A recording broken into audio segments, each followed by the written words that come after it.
हाँ जी, राधे राधे नमस्ते पाला की भाई लोग। तो का हेलो भाई, हमार उम्मीद बा कि सबके बढ़िया होकर मस्त होगी। तो चलिए भाई, आज के वीडियो में तो जना के स्वागत है भाई लोग। और जे जे भाई हमारे वीडियो देख रहा बा नया नया डीजे चैनल पर बा, प्लीज भाई सबको के दिल हमारा स्वागत बा, ठीक बा। और चैनल के इतना सपोर्ट कर दिया और लाइक कर दीजिए, शेयर कर दीजिए, कमेंट कर दीजिए कि रोज वीडियो में लेके आवत रहिए तो के पास वीडियो पहुंचत रहो, ठीक बा। हाँ विनोद, सच में देखो भाई लोग, बात ऐसा बा कि तबियत में थोड़ा डिप्रेशन बानी अभी, ठीक बा। तबियत बहुत डाउन बा, इस डिप्रेशन बानी और वीडियो अच्छा नहीं के बन पावत और चेहरा भी अच्छा नहीं खियावत, ठीक बा। हाँ, तो ओकर खातिर भाई लोग सॉरी, ठीक बा, दिल से सॉरी। और देखो तिवारी का बात ऐसा बा कि आज इतना खुशी के माहौल बा भाई लोग, इतना खुशी के माहौल बा कि हम कितना बार बताई आए।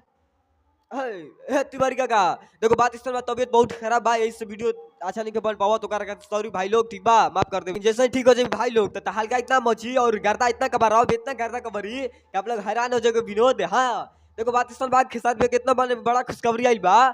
कलम चबा गनी, ठीक बा, कलम चबा गनी जो गाना बड़ू विनोद आग बगाना अभी जाए सुन जा प्यार से बदी जा आए। माने गाना इतना अच्छा बा, कलम चबा गनी काची पर विनोद अन्नपूर्णा फिल्म्स पर, ठीक बा।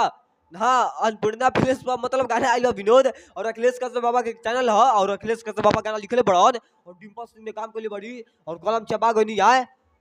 ए तिवारी काका, के भाई लोग सुन ले बगाना के नहीं कि सुन ले, हमारा कमेंट करके बता दो, ठीक है। और जो जी भाई ने के गाना सुन ले जाके सुन जा, प्यार से बदी जाओ गाना के, इतना प्यार से बदी जा भाई लोग की मतलब गाना बहुत तेज से बने वायरल हो जाओ और गाना ट्रेंडिंग में चल जाओ। हाँ, हम ज्यादा कुछ तो ना बोलो बाकी ये भाई लोग बताइए तो जान निवेदन करता नहीं कि जाए गाना के सुन जाओ और अन्नपूर्णा फिल्म्स के इतना सपोर्ट कर जाए, इतना सपोर्ट कर जाए गाना के कलम चबा गई। बाप रे बाप, मन ऐसा गाना कोई आता है क्या? पढ़ाई वाला गाना बा विनोद। हाँ, पढ़ाई करने जा रही है सब और खेसारी भी आ रही में मैंने कांड कर दिल पड़ा। हाँ देखो बात सब विनोद के अभी जाए सुन जा गाना के प्यार से बधी जा।